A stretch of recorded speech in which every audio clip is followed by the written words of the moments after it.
জামাতের অবস্থান শুরু থেকে একই রকম আছে এবং সেটা হচ্ছে যে প্রয়োজনীয় সংস্কার শেষে দ্রুততম সময়ের মধ্যে নির্বাচন। কারণ হচ্ছে যে যেহেতু একটা ফ্যাসিবাদী সরকার প্রায় ১৭টা বছর কুক্ষিগত করে রেখেছে সব কিছু। এখানে প্রশাসন থেকে শুরু করে আইন শৃঙ্খলা বাহিনী থেকে শুরু করে নির্বাচন কমিশন থেকে শুরু করে পুরো ব্যবস্থাপনা ভেঙে পড়েছে। এক ব্যক্তির নির্দেশে আইন, সব এক ব্যক্তির নির্দেশে বিচার, এক ব্যক্তির নির্দেশে আপনার হচ্ছে যে নির্বাচন, সব কিছু এককেন্দ্রিক ওয়ান ম্যান শো পরিণত হয়েছে। তো সে জায়গায় এসে এখন যখন একটা ফ্যাসিবাদী সরকার বিদায় নিয়েছে, অন্তর্বর্তীকালীন সরকার গঠন হয়েছে, তো সেই জায়গাতে অনেকগুলো সংস্কারের জন্য একান্তই আবশ্যক হয়ে পড়েছে সংস্কার। এগুলো যেমন যেমন হচ্ছে আপনার নির্বাচন কমিশনের সংস্কার, এবং নির্বাচন কমিশন সংস্কার হয়ে পুনর্গঠিত হয়েছে, কিন্তু এই নির্বাচন কমিশনের অধীনে বাংলাদেশে কোনো একটা ওয়ার্ড, কোনো একটা ইউনিয়ন বা কোনো একটা সিটি কর্পোরেশন কোনো নির্বাচন হয় না। তাহলে এই নির্বাচন কমিশন আসলে একটা জাতীয় নির্বাচন, এটা কিন্তু আসলে চারটেখানি কথা না। একসাথে সারা দেশে মানে হাজার হাজার ভোট কেন্দ্র এবং হচ্ছে যেখানে মানে সারা দেশে ৩০০ আসনে নির্বাচন করা, এই এটা মাস এটা একটা বড় বিষয়, আয়োজন। তো যেহেতু একটা ছোট নির্বাচন করলেও কিন্তু তার একটা অভিজ্ঞতা হইতো কতটুকু ফাংশন করতেছে, কতটুকু পারতেছে না।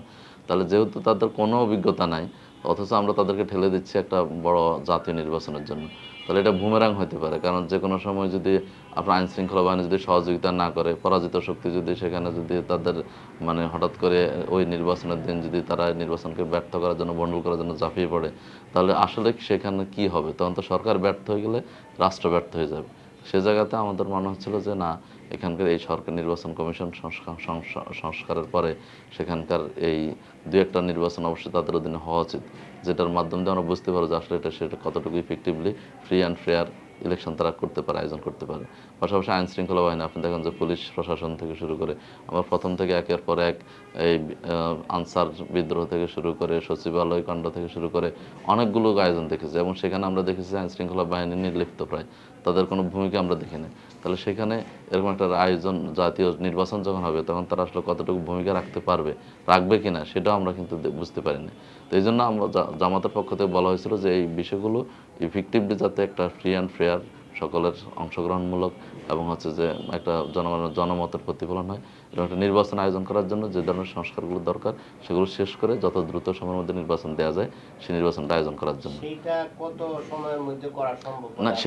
না, সেটা তো আসলে ঠিক করবে সরকার ঠিক করবে, এবং সেটার জন্য যে যুগের পর যুগ সময় লাগবে সেটা না। সরকার যদি সেখানে যদি তারা যদি আন্তরিক হয়, তাদের যদি উদ্দেশ্য ভালো হয়, তাহলে অবশ্যই সেটা ১ বছরের মধ্যে করা সম্ভব। অলরেডি আমরা কিন্তু সেটা একটা টাইম পার হয়ে গেছে। এখন সরকার তো বলতেছে যে আগামী জুনের মধ্যে বা ডিসেম্বরের মধ্যে বলছেন, আবার জুনের মধ্যে বলছে। তো সংগঠনের পক্ষ থেকে, জামাত ইসলামের পক্ষ থেকে সবসময় বলা হয়েছে এটা একটা দ্রুত সময়ের মধ্যে প্রয়োজনীয় সংস্কার বা সংশোধনগুলো করে নির্বাচনটা দেওয়া।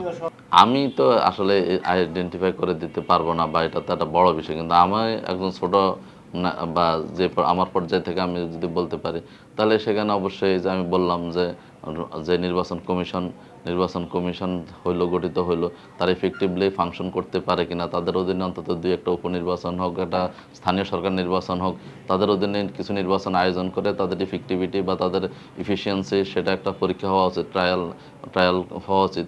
এরপর হচ্ছে যে আপনার এখানে আইন শৃঙ্খলা বাহিনীতে এখনও যারা ফেসিবাদের দোসর আছে বা যাদেরকে এখানে তারা এখনও ঘাপটি মেরে বসে আছে, তাদেরকে চিহ্নিত করে তাদেরকে সেখান থেকে অপসারণ করে সেখানকার আরও বেশি ইফেক্টিভ এবং স্মুথলি কাজ করে ফাংশনেবল সেরকম আইন শৃঙ্খলা বাহিনী দরকার।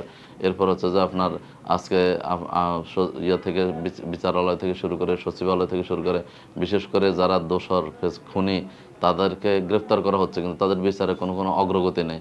তাহলে কিছু পানিশমেন্টের ব্যবস্থা হওয়া দরকার, যাতে করে তাদের দোসর যারা আছে, অনুসারী যারা আছে, তারা যাতে করে নির্বাচনের কোনো ব্যাঘাত ঘটাতে না পারে। এই বিষয়গুলো তো অবশ্যই জরুরি ভিত্তিতে করা দরকার। এবং সরকার যে কমিশন করলো ইয়ের জন্য, মানে আপনার সংস্কারের জন্য, সেই কমিশনের রিপোর্ট চলে আসেছে। তো রিপোর্ট চলে আসার পরে আসলে এখন পর্যন্ত সংবিধানে কোনো ধরনের সংস্কার হয় নাই। তারপর হচ্ছে যে আপনার এখানে যে কয়েকটা সংস্কারের জন্য তারা ঐকমত্য কমিশন করলেন, তাহলে এইগুলোকে আরও ইফেক্টিভ করে দ্রুত সময়ের মধ্যে কাজ প্রয়োজনগুলো চিহ্নিত করে কোন কোন জায়গায় সংস্কার করবে সেগুলো করে সরকারের নির্বাচনের শিডিউল ঘোষণা করা দরকার বলে আমি মনে করি।